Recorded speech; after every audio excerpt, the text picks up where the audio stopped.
Hi, my name is Yasu and welcome to my hitorigoto channel. And hitorigoto is a Japanese word which means talking to myself in English. So I'm gonna talk to myself about how time difference has been causing my sleep disturbed. I think it has been disturbed.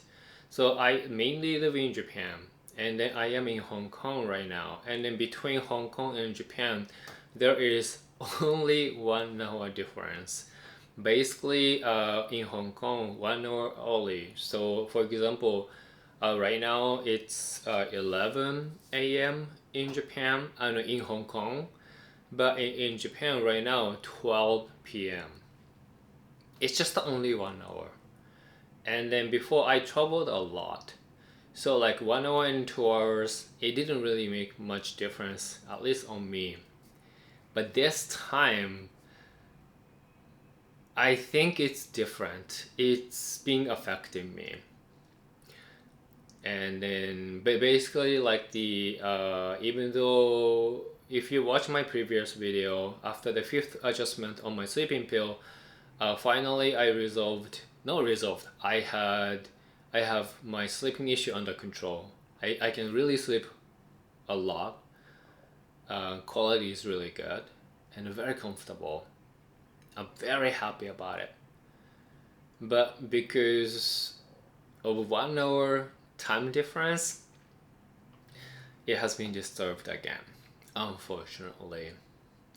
And it didn't occur to me that it could happen or it could be an issue, even though in September I went to Taiwan, which also there is a time difference between Taiwan and then Japan, which is also 1 hour, like 1 hour early in Taiwan, just like 11 a.m. in Taiwan right now, and in Japan right now 12 p.m. And back then I didn't care because that was only after the third adjustment on my sleeping pill, and then I was very still struggling with my sleep issues, and then I was like, okay, why do I care? No matter where I go, I struggle with my sleep. So it didn't really occur to me that time difference would affect me in some way.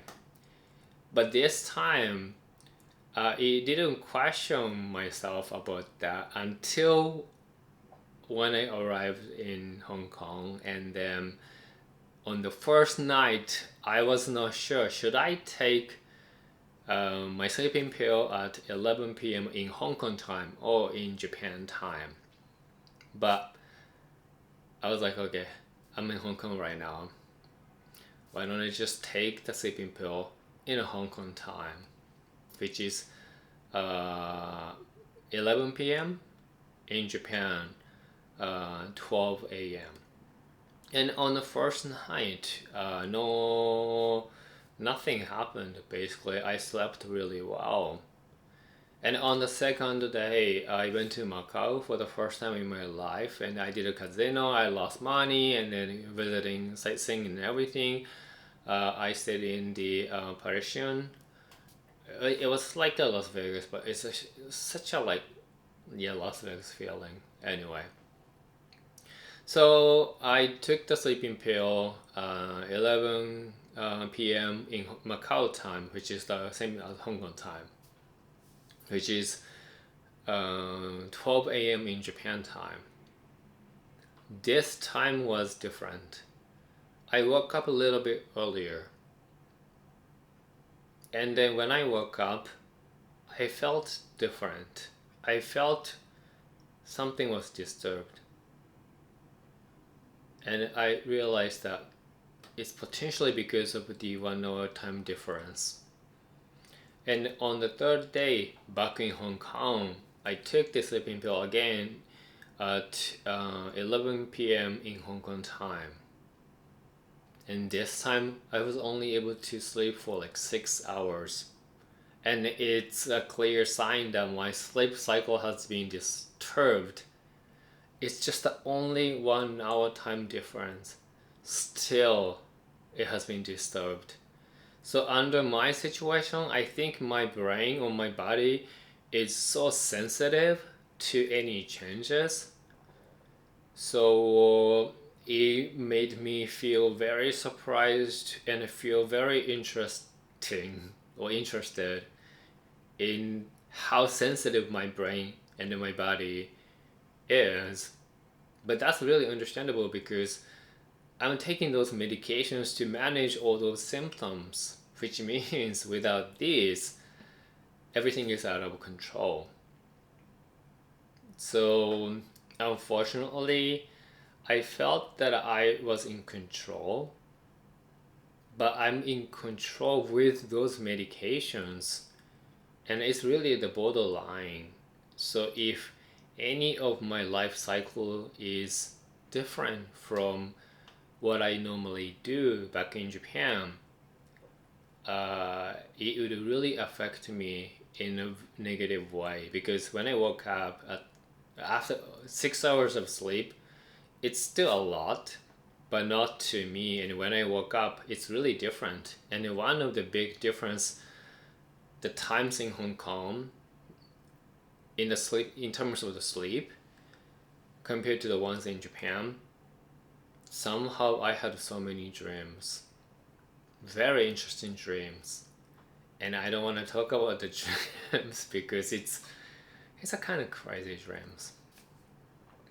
So it really got me thinking that a lot of my friends in Hong Kong ask me, or like not only Hong Kong but like all over the world, asking me like, okay, why don't you go back to the US, or like why don't you come to Australia, like why don't you go to like Europe, and then like, but if I'm gonna fly more than like 5 hours or so, I wanna stay there for like at least like 1 week. If I'm gonna go back to the US, and I wanna stay there for like 3 weeks or so at least. But it's gonna be a big hassle for me because I need to bring so much medications, and I need to adjust to the time differences and experience how only 1 hour time difference makes changes in my body in not a good way. I think I'm just gonna take it easy and focus on myself, or focus on my recovery for now. But this is good to know, because only 1 hour difference can impact my body and everything. So if I go to other countries, which is like 3 hours or 8 hours time differences, then I could only imagine that everything will be, I don't think it's gonna be pleasant. So, as always, what I wanna say, the point here is that stay healthy. Don't push yourself too hard. If you feel stressed out, stay away from it. Get some, paid leaves, vacations. Focus on yourself, focus on your health, because once it's disturbed, you don't really get to enjoy your life in a way that you do right now. And I really don't want you to go through what I'm going through, because it has been very difficult. Every day is, in a way, it's a new day, but new challenge. I'm really discovering what I'm capable of as of now, which is far less compared to the time before I got diagnosed with depressions and everything. So, if anything, please take care of yourself. And in doing so, you take care of your loved ones. So, that's all for my video, to my hitorigoto today. So thank you for watching my video. And for now, じゃあね, bye. Bye.